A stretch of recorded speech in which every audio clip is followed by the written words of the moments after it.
ನಮಸ್ಕಾರ, ಕಾರ್ದುರಿಯಾಗೆ ಸ್ವಾಗತ. ನಾನು ಶಿವಪ್ರಸಾದ್ ಮಾಗಡಿ. ಈಗ ಕಳೆದ ಎಪಿಸೋಡ್ಗಳಲ್ಲಿ ಈ ಇಲಿ ಕಾಟವನ್ನ ಹೇಗೆ ತಪ್ಪಿಸೋದು, ಕಾರ್ ಒಳಗಡೆ ಇಲಿ ಬರಬಾರ್ದು, ವೈರ್ಗಳನ್ನ ಕಚ್ಚಬಾರ್ದು ಅನ್ನುವಂಥದ್ದನ್ನ ನಾವು ತೋರಿಸ್ಕೊಟ್ಟಿದ್ದು ಇನ್ನ ಒಂದು ಡೌಟ್ ಇರುತ್ತೆ ನಿಮ್ಗೆ. ಈಗ ಬಾನೆಟ್ ಒಳಗಡೆ ಇಲಿ ಬರೋದು ನಿಮ್ಗೆ ಹೇಗೆ ಅಂತ ಒಂದು ಐಡಿಯಾ ಇರುತ್ತೆ. ಆದ್ರೆ ಬಾನೆಟ್ ಇಂದ ಸೀದಾ ಒಳಗಡೆ ಹೋಗುತ್ತೆ.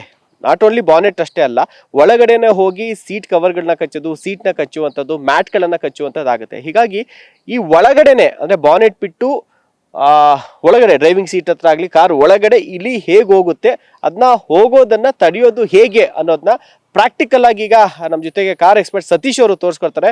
ಸರ್ ನಮಸ್ಕಾರ, ಕಾರ್ಯಕ್ರಮಕ್ಕೆ ಸ್ವಾಗತ. ಸರ್, ಈಗ ಇಲಿ ಕಾಟನ್ ತಪ್ಸೋದೆ ಅಂತ ಹೇಳಿದ್ರಿ, ಈಗ ಅದು ಬಾನೆಟ್ ವಿಚಾರವಾಗಿ ಗೊತ್ತಾಯ್ತು. ಇನ್ನ ಒಳಗಡೆ ಹೋಗ್ಬಿಡುತ್ತೆ. ಈ ಒಳಗಡೆ ಎಲ್ಲಾನು ಕೂಡ ಸೀಟ್ ಹತ್ರ ಎಲ್ಲ ನೀವು ಹೇಳ್ದಂಗೆ ಹೊಗೆ ಸೊಪ್ಪು ಪೆನಲ್ ಹಾಕಕ್ಕಾಗಲ್ಲ, ಯಾಕಂದ್ರೆ ಸ್ಮೆಲ್ ನಾವು ಕೂರಕ್ಕಾಗಲ್ಲ. ಸೊ ಆ ಒಳಗಡೆ ಹೋಗ್ದಂಗೆ ಡ್ರೈವಿಂಗ್ ಸೀಟ್ ಹತ್ರ ಅಥವಾ ಹಿಂದೆ ಸೀಟ್ ಹತ್ರ ಇಲ್ಲಿ ಹೋಗ್ದಿರಂಗೆ ಏನ್ ಮಾಡ್ಬೋದು ಸರ್, ತೋರಿಸ್ಕೊಡ್ಬೋದಾ? ಸರ್, ಇದು ಫಸ್ಟ್ ಇನ್ನೊಂದು ಏನು ಹೇಳ್ತೀನಿ. ಕೆಮಿಕಲ್ ನಾವೇನು ಯೂಸ್ ಮಾಡ್ತೀವಲ್ಲ, ಅದು ಇಂಜಿನ್ ರೂಮ್ ಒಳಗೆ ಮಾತ್ರ, ಆಯ್ತಾ. ಅದ್ರ ಮೇಲೆ ಈಗ ಸೆಕೆಂಡ್ ಕಂಪಾರ್ಟ್ಮೆಂಟ್, ಅದು ಬೇರೆ ಕಂಪಾರ್ಟ್ಮೆಂಟ್. ಇವಾಗ ನಾವು ಇಲ್ಲಿ ಯೂಸ್ ಮಾಡೋದನ್ನ ಒಳಗಡೆ ಯೂಸ್ ಮಾಡೋಕ್ಕಾಗಲ್ಲ, ಯಾಕಂದ್ರೆ ಮಕ್ಕಳು ಕೂತ್ಕೋತಾರೆ, ವಯಸ್ಸಾದವರು ಕೂತ್ಕೋತಾರೆ. ಸೊ ಅಲ್ಲಿ ಇದನ್ನೆಲ್ಲ ಯೂಸ್ ಮಾಡೋಕ್ಕಾಗಲ್ಲ. ನಾವು ಎಕ್ಸ್ಪೆರಿಮೆಂಟ್ ಏನೇ ಮಾಡಬೇಕಾದ್ರೆ ನಾವು ಇಲ್ಲಿ ಮಾಡಬೇಕು, ಅಲ್ಲಿ ಮಾಡೋಕ್ಕಾಗಲ್ಲ. ಯಾಕಂದ್ರೆ ಅದು ನಮಗೆ ಬ್ರೀತಿಂಗ್ ಪ್ರಾಬ್ಲಮ್ ಬರುತ್ತೆ, ಕೆಲವ್ರಿಗೆ ತಲೆ ಸುತ್ತು ಬರುತ್ತೆ, ಇದೆಲ್ಲ ಆಗುತ್ತೆ. ಅದಕ್ಕೆ ನಾವು ಇದಕ್ಕೆ ಕೆಮಿಕಲ್ ಹಾಕಲ್ಲ. ಇದು ಬೇರೆ ಕಂಪಾರ್ಟ್ಮೆಂಟ್ ನೋಡಿ. ಇದು ವೈಪರ್ ಪ್ಯಾನಲ್, ಆಯ್ತಾ. ಇಲ್ಲಿ ವೈಪರ್ ಫಿಟ್ ಆಗಿದೆ, ವೈಪರ್ ಬ್ಲೇಡ್ ತೆಗೆದಿದ್ದೀನಿ. ಸೊ ಇದು ನೋಡಿ,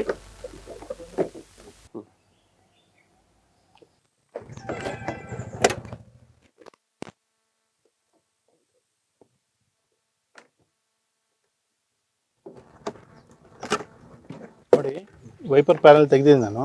ತೆಗೆದ್ಬಿಟ್ಟು ಎಲ್ಲ ವೆಹಿಕಲ್ಸಲ್ಲೂ, ಎಲ್ಲ ಕಾರಲ್ಲೂ ಇದೊಂದು ಜಾಗಕ್ಕೆ ಕೊಟ್ಟಿರ್ತಾರೆ. ಇದು AC ವೆಂಟ್ಗೆ, ಅಂದರೆ ಹೊರಗಡೆಯಿಂದ ಬರೋ ಗಾಳಿ ಒಳಗಡೆ ತೊಗೊಳೋದಕ್ಕೆ ಈ ಜಾಗ ಬಿಟ್ಟಿರ್ತಾರೆ. ಓಕೆ. ಇಲ್ಲಿ ನೀವು ಒಂದು ಮೆಶ್ ಹಾಕೋಬೇಕು ನೋಡಿ. ಇದು ಸ್ಟೀಲ್ ಮೆಶ್ ಹಾಕಿದ್ದೀವಿ, ಇದು ಐರನ್ ಮೆಶ್ ಅಲ್ಲ, ಇದು ಸ್ಟೀಲ್ ಮೆಶ್ಶು.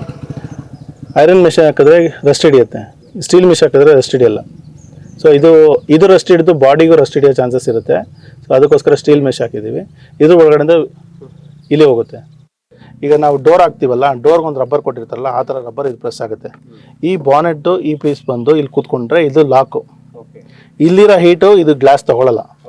ಇದಕ್ಕೆ ಸಪರೇಟ್ ಆಗಿ ಇಲ್ಲಿಂದ ತೊಗೊಳುತ್ತೆ ಏರು. ಓಕೆ. ಅಂದ್ರೆ ಮೇನ್ ಈಗ ಸರ್ ಇದೊಂಚೂರು ಓಪನ್ ಮಾಡಿ, ಮೇನು ಒಳಗಡೆ ಬಾನೆಟ್ ಹತ್ರ ಬಂದು ಇಲ್ಲಿ ಒಳಗಡೆ ಹೋಗೋಕೆ ಇರೋದು ಇದೊಂದೇ ಜಾಗ. ಸೊ ಅದು ಈ ಕಡೆಯಿಂದ ಬರಲ್ಲ. ಅದು ನೋಡಿ, ಇಲ್ಲಿ ಲೈನಿಂಗ್ ಇದೆ, ಇದು ಫೆಂಡರ್ ಲೈನಿಂಗ್ ಇದೆ. ಈ ಫೆಂಡರ್ ಲೈನಿಂಗ್ ಅಂದ್ರೆ ಹಿಂದೆಗಡೆಯಿಂದ ಬರುತ್ತೆ. ಹಿಂದೆಯಿಂದ ಬಂದು ಜಾಗ ಮಾಡ್ಕೊಂಡು ಮೇಲೆ ಬಂದು ಇಲ್ಲಿಂದ ಒಳಗಡೆ ಹೋಗುತ್ತೆ.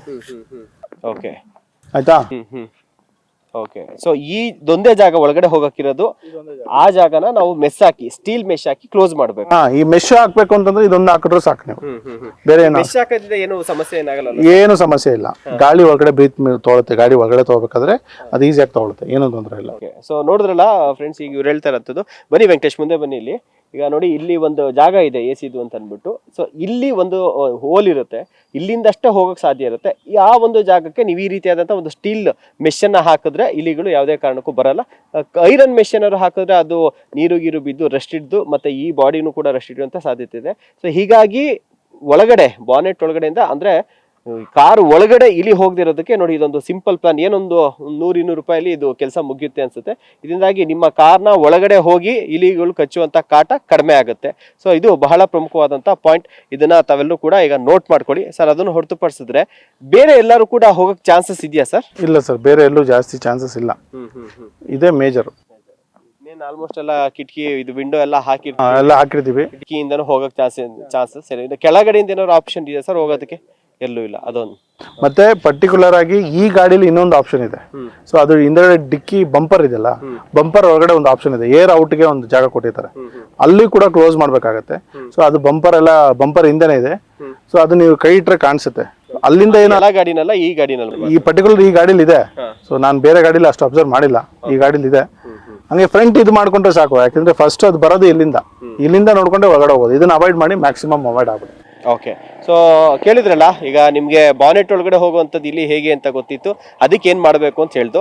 ಬಾನೆಟ್ ಹೊರತುಪಡಿಸಿ ಈಗ ಆಯ್ತು, ಇಲ್ಲಿ ಬರುತ್ತಪ್ಪ, ಇಲ್ಲೆಲ್ಲ ಸ್ಮೆಲ್ ಐತೆ, ಇಲ್ಲಿ ಬೇಡ, ಇಲ್ಲಿ ಈ ಜಾಗಕ್ಕೆ ಹೋಗೋದು ಬೇಡ, ಒಳಗಡೆ ಹೋಗ್ಬಿಟ್ಟು ಆರಾಮಾಗಿ ಸೀಟ್ ಮೇಲೆ ಸ್ವಲ್ಪ ಹೊತ್ತು ಕೂತ್ಕೊಂಡು ಸೀಟ್ ಎಲ್ಲ ಕಚ್ಚಾಕೋಣ ಅಂತ ಏನಾದ್ರು ಇಲ್ಲಿದು ಪ್ಲಾನ್ ಇರುತ್ತೆ. ಸೊ ಹಂಗಿದ್ದಾಗ ನೀವು ಈ ಮೆಸ್ಸನ್ನು ಹಾಕ್ಬಿಟ್ರೆ ಸೊ ಇಲ್ಲಿ ಒಳಕ್ಕೂ ಹೋಗಲ್ಲ, ಬಾನೆಟ್ಗೂ ಬರಲ್ಲ, ಬಾನೆಟ್ ಬಂದ್ರು ಕೂಡ ಒಳಗಡೆ ಹೋಗೋಕ್ಕೆ ಅವಕಾಶನೂ ಕೂಡ ಇಲ್ಲ.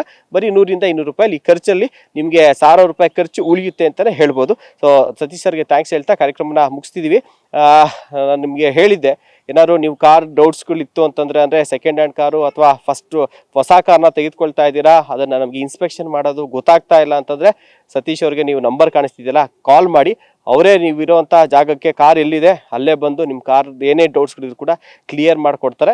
ಅದನ್ನ ಬಿಟ್ಟು ಏನಾದ್ರು ಕೂಡ ನೀವು ಕಾಲಲ್ಲೇ ಕೇಳೋಂಥದ್ದಿತ್ತು ಅಂತಂದರೆ ಪದೇ ಪದೇ ಕಾಲ್ ಮಾಡಿಬಿಡಿ. ಬದಲಿಗೆ ಕಮೆಂಟ್ ಬಾಕ್ಸಲ್ಲಿ ನಿಮ್ಮ ಡೌಟ್ ಹಾಕಿ ಅದಕ್ಕೆ ಕಮೆಂಟ್ ಮೂಲಕನೇ ಉತ್ತರ ಕೊಡ್ತಾರೆ, ಅಥವಾ ನೆಕ್ಸ್ಟ್ ಎಪಿಸೋಡ್ ಮೂಲಕ ಉತ್ತರ ಕೊಡ್ತೀವಿ ಅಂತ ಹೇಳ್ತಾ ಕಾರ್ಯಕ್ರಮ ಮುಗಿಸ್ತಾ ಇದ್ದೀವಿ. ನಮಸ್ಕಾರ.